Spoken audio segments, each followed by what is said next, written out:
Hi, this is Ed Harrow, Chair of Open Space Preservation Commission, and just here to give you an update on what we talked about at our meeting on this past Thursday.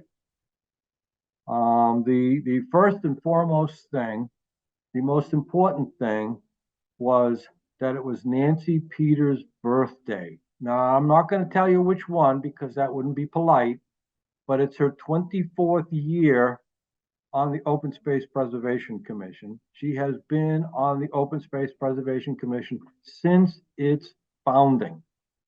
An incredible tenure of a very, very dedicated Hopkinton citizen. And those of you who know her, I do hope you wish her happy birthday. It'll now be a couple of days late. And if you don't know her, but you find out who she is, you can do the same thing. I am very grateful for her handholding on open space. It's been incredibly helpful. Anyway, thank you, Nancy.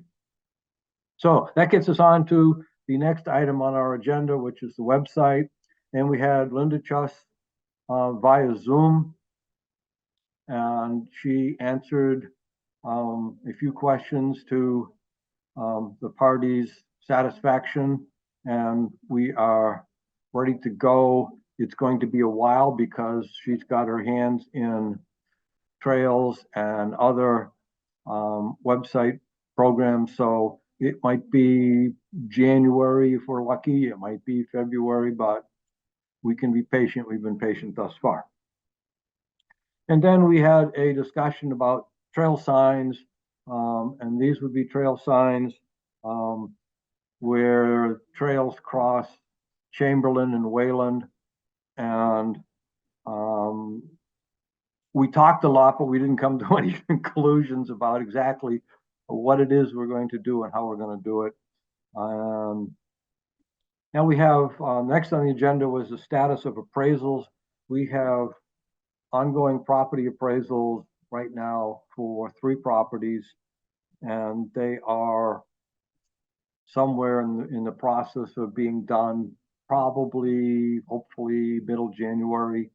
And we discussed the imminent departure of Norman and how we need to ensure that those appraisals continue and that they end up in the hands of open space, etc. So I have to write a memo, which I haven't done yet.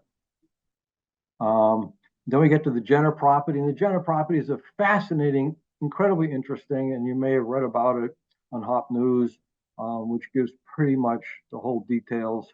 The Marketons have been busy surveying. I've had a number of people that have crossed them or their work going out for walks in there.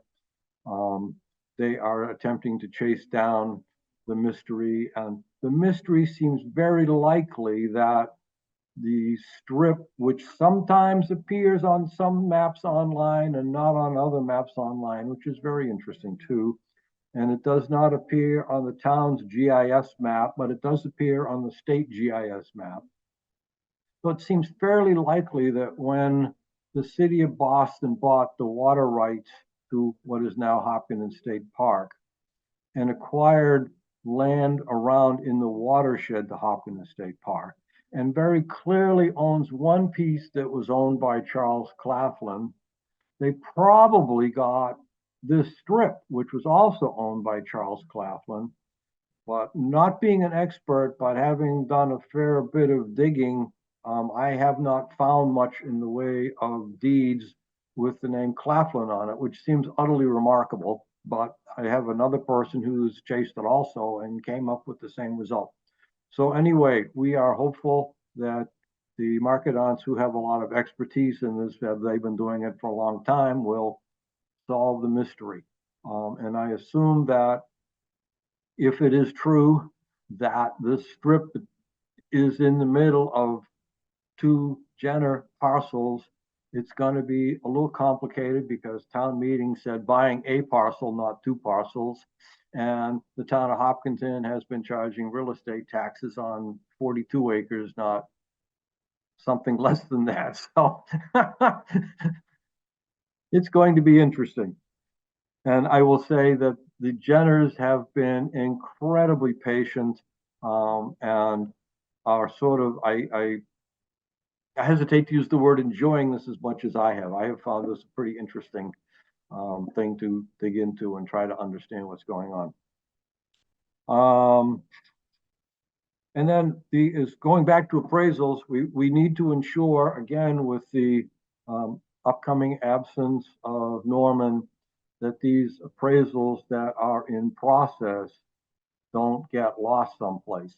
So that's part of what I have to sit down and write a memo about.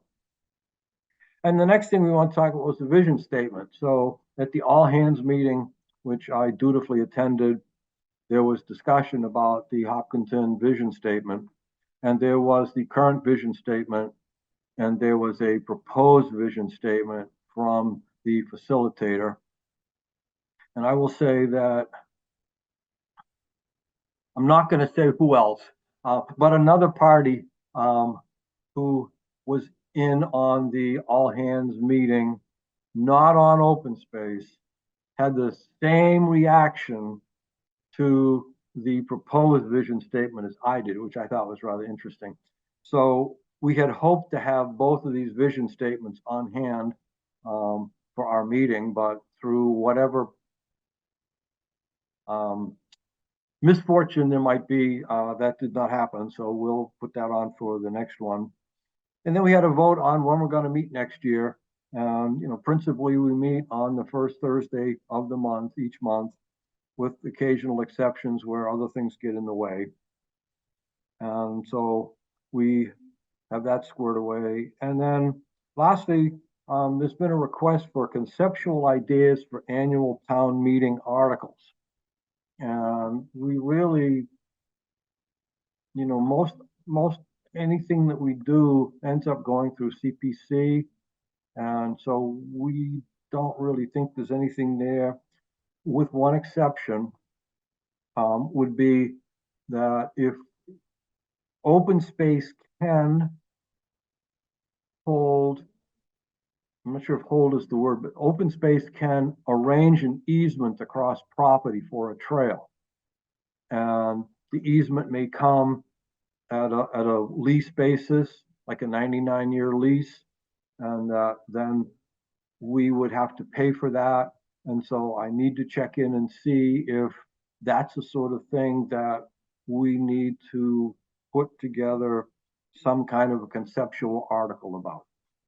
But other than that, that was it. We had a lovely party for Nancy.